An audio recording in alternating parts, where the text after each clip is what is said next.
I have an extremely busy schedule, but when I got the call, I really didn't care about anything else except being in your midst today. So thank you very, very much.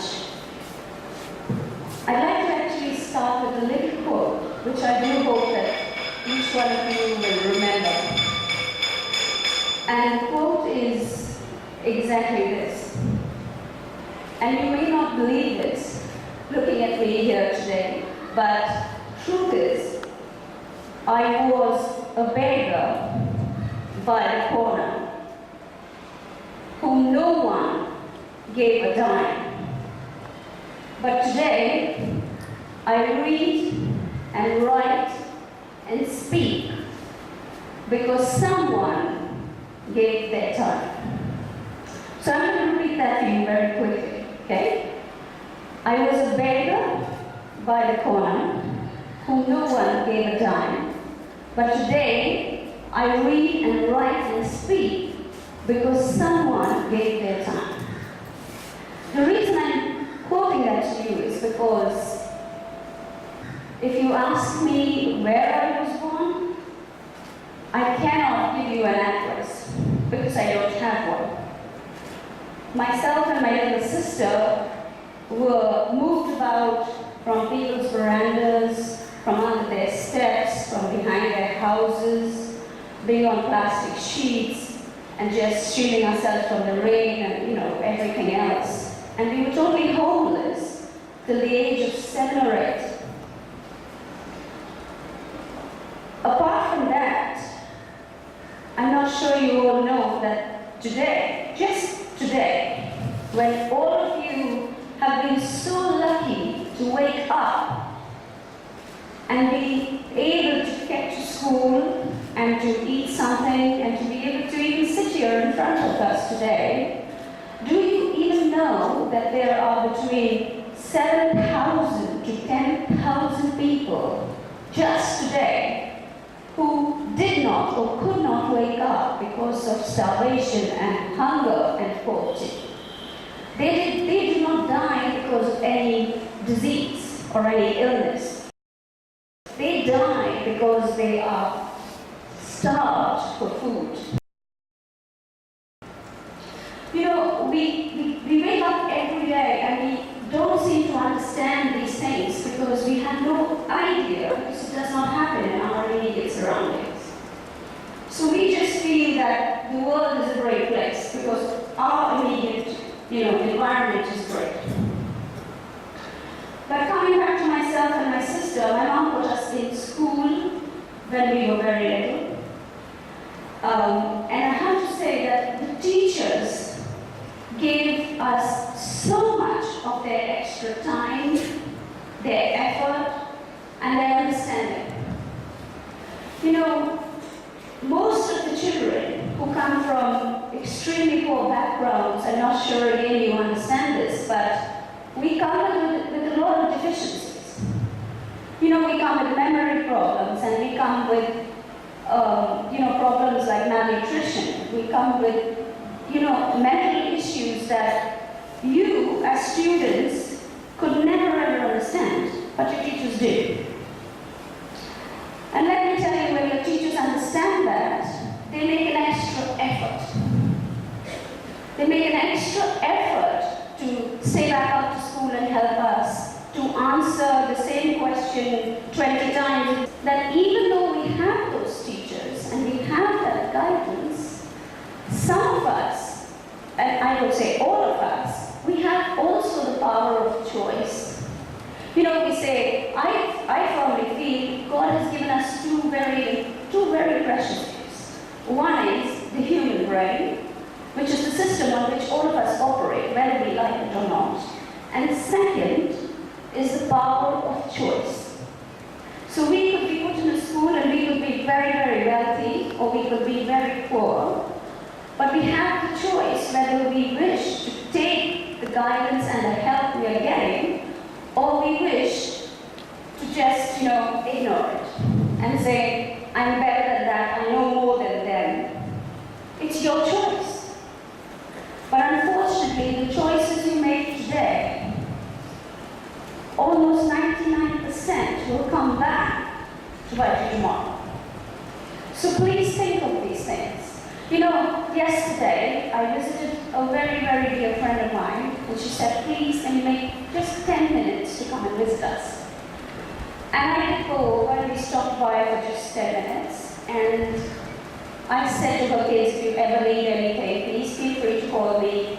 You know, I'm here because I've been in school with your mom, and I really love you. And my friend turned around and said to me, you know, Jillian, he did write to you, but you did not respond to me. He did write to you. And I said, yes, I did not respond, but did he tell you why? And she said, no, why? I said, so would you like to tell your mother, or what should I do? And he said, but why? And I said, because you wrote to me on Facebook. I received your message. But I also have been looking at the posts and the discussions you're having on there, and you're using some of the most appalling language that is so inappropriate for someone your age that I'm sorry, and I have to tell you this in front of your mom, but I do not wish to be associated with you. And I'm going to tell you why. Because I have a lot of influential people who are connected to me. And if they see that I'm associating myself with someone like you, they will disassociate themselves with me. You know, my father always used to say, show me who your friends are, and I'll tell you who you are. Every time I joined the bank, people looked at me like, let us see. You know, has she got good behavior patterns? Is she a decent human being? Is she ethical? No? Oh yes. And every time they judge you on that, you always judge on that. Be it for an interview, be it, you know, for a business deal that you're going for, be it for anything. Your credentials matter. I know many people in our society say, people don't feed me and support me, so who are they to talk about me? Well, you'll be very surprised in the big world out there. Your reputation will precede you wherever you go, whether you like it or not. Every deal that comes to you, every job that comes to you, and everyone who respects you will always look for your references, look for your family background, look for who you have become. And I just said this to this boy yesterday. Next year, I want to see an improvement, and I want to see how much you've changed. I know that I'm your mom's friend, and I want to be associated with her, but I'm sorry, I don't want people telling me, Jill, you're actually associating with a family or a person who, you know, isn't very nice. And he said, I'm sorry, I'll improve. I said, you have the choice. You don't really have to. You can continue. So you need to think about this. You know, most of us, sadly enough, because of our pasts, we operate, and I won't get into that today, but we operate on our subconscious minds, or some people call our unconscious minds, which is actually our memory bank. And our memory bank is what stores our past memories and our past experiences. And sadly enough, whenever we do a task, or we are asked to do a task, we always go back to our memory banks and we think, can we do this? And we always act inappropriately. We need to be conscious of that, very, very conscious of that. So I'll give you an example. So when I joined the bank and when I went from India there, many people said, oh, you don't have London experience. So you cannot start at this high level, you've got to start right down the chain. I felt I was as good as anybody in that bank, but I was told, no, you don't have London experience, so you've got to start right there.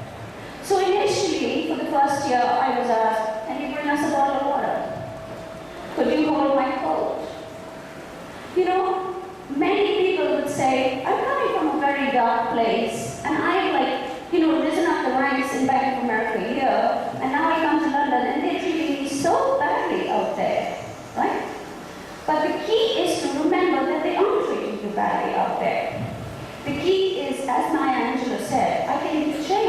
reduced by my circumstances, but I refuse to be reduced by them.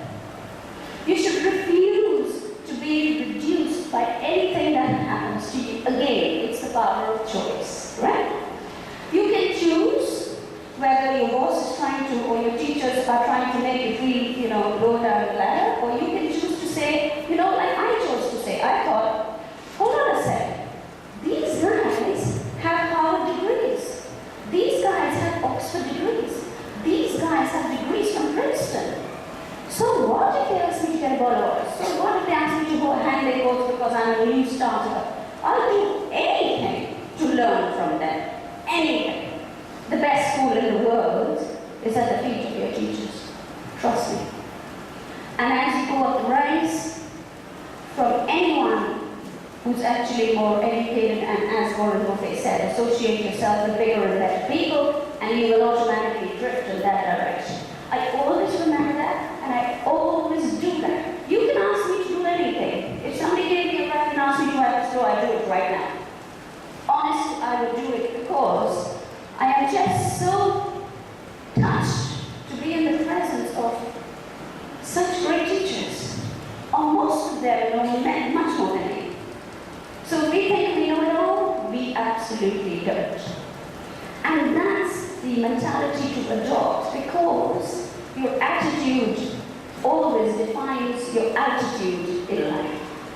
The attitude that you adopt today will always define how far you go in life. It's very important to remember that. Do not ever feel that you're bigger and better than someone else, because then you become complacent. And if any of you do not know what complacency means, I'm called ever so often to huge corporates. Last Tuesday I was called to speak to a huge corporate of 150 senior managers on, guess what? Complacency.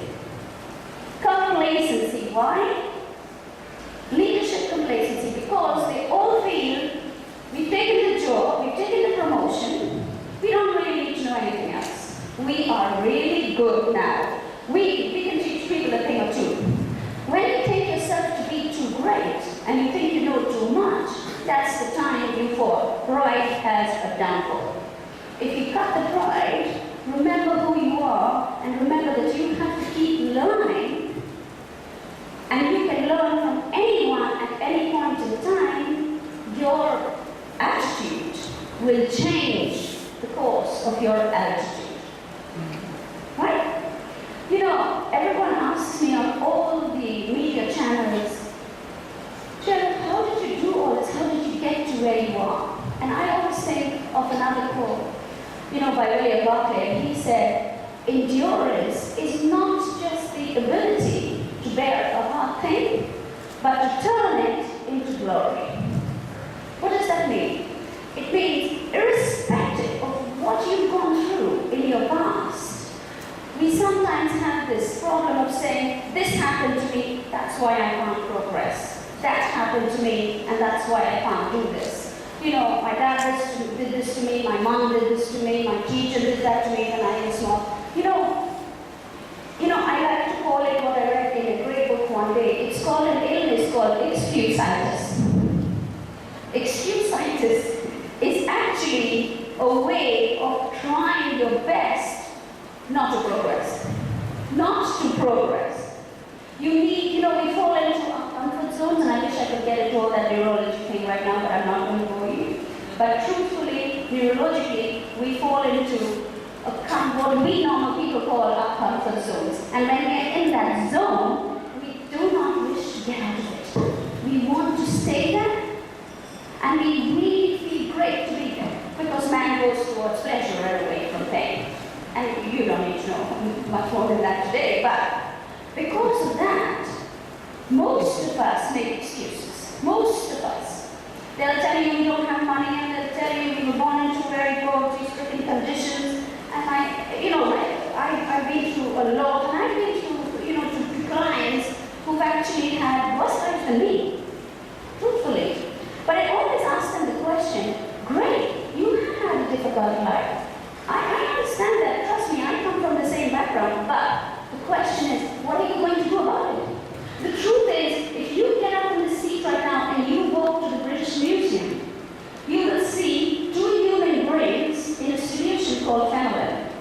which is a solution in which they store human brains in the British Museum. If you look and if you sit down by those jars of phenolin, you will see that both the brains, even if you sat there for 10 years, you would never be able to differentiate the difference between those two human brains. Why? Because God has truly created us in His own image, every inch of the way. Richard Branson, Bill Gates, Steve Jobs, Warren Buffett, Amitabh Bachchan, Shah Rukh Khan, all of them and us, we have the same brain. The difference is, how do we choose to use it? Do we need to use it just a little, or can we use it to its maximum? You always have the power of choice. Always have the power of choice. The key is, how badly do you want to succeed? Why is it that such a few of us succeed? Why is it that such a few of us make that effort to succeed? Ask yourself this. You know, we have to look at competition here. And wherever I go and wherever I've been on this visit of mine, all over India, I've seen that competition seems to be the main issue. Main issue. You know, we compete from the moment we open our eyes to the moment we go to sleep. But please remember, the competition is like cholesterol. There's good and bad. There's good and bad. The good competition makes us want to succeed. For example, a person who competes in the Olympics, that's excellent competition. But competition when you're actually competing with your friend on who looks better and who can wear the shortest skirt is bad competition. And it's only going to take you down a very wrong road. Very wrong road. I'm going to tell you a little bit about a girl who's a volleyball player. And she played in she took part in the Olympics. A gorgeous girl, great body, obviously. And the papers actually wrote about her as having a great body and a great rear end. And she wrote back and she said, you know, it saddens me so much that my parents have worked so hard to educate me, to make me who I am. I'm such an intelligent girl. I have trained for years to be even selected on the Olympic team. And yet nobody sees that. They don't see me, they see my body. And I think we live in such a shallow society. It hurts me and it saddens me that so many people think the same way. Why do we have to behave this way? Now that's an intellectual girl joy. That is not a run-of-the-mill girl joy. You can already see that that girl is going to go places.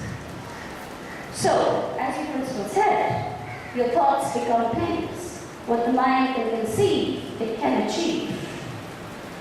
And you have got to train that mind to think in the right direction. You know, we have this herd mentality. If any one of you can go onto YouTube and punch in the ASH experiment, A-S-C-H experiment, look and watch a video there to show you how human beings actually,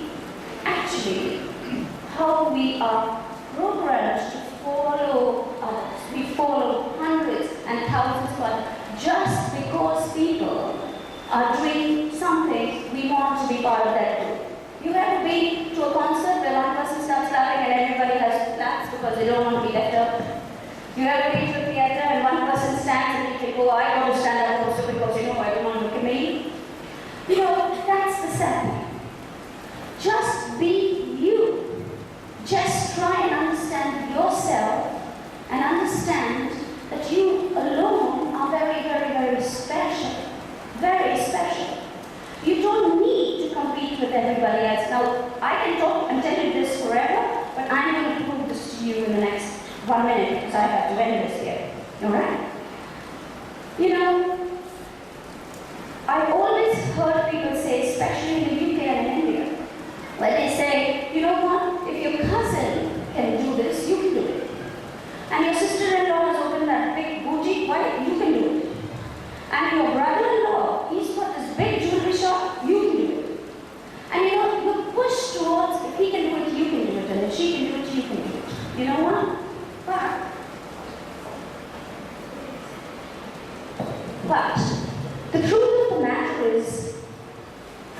assistance perspective, yes, we are all capable of doing a lot. A lot. But what we have to understand is we are all different and all special in our own unique ways. You know, that's why not all of us here will become surgeons. And not all of us here will become doctors. In the UK, I can go to my GP to get a medical prescription, but I cannot go to her to do an operation, can I? That's why you have teachers. Because everyone has a speciality about them. You know, something special that makes them who they are. I'm going to read this to you just so that you understand this concept. It goes like this. Every single blade of grass and every flake of snow is different. There is no two alike, you know. From something small, like grains of sand, to each gigantic star. Each one was made with this in mind, to be just what we are. How foolish then to imitate? How useless to pretend? When each of us come from minds, there are ideas never end.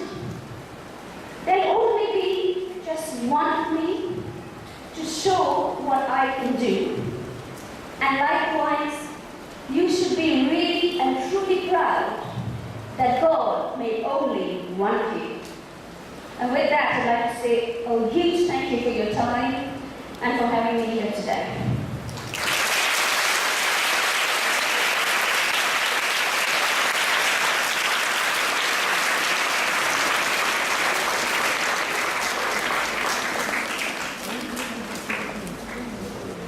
Good morning, teachers, my friends, and special guests for making time out of this session for being here. Ms. Jalil, your speech was truly beautiful and inspiring. Thank you for making us aware of the poverty in the world. As the youth of today, you will surely do something about it. It's true, our choices make us who we are. Circumstances should never reduce us, but make us even better. People who say it's very hard, and it's very hard to achieve this, but Ms. Hassan's life story has proved that people can overcome the circumstances and make their lives better. We are only one, and we should not pretend to be like others. I hope Ms. Hassan's words have not only touched me, but every girl in this hall. So, on behalf of all the students of Loreto Bobazar and the people in this hall, I would like to give Ms. Hassan a small token of gratitude.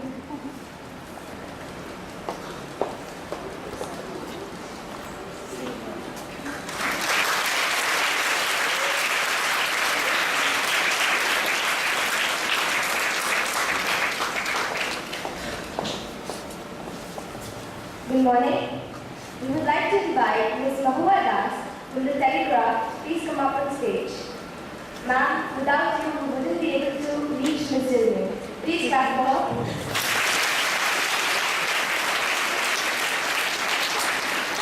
Thank you very much.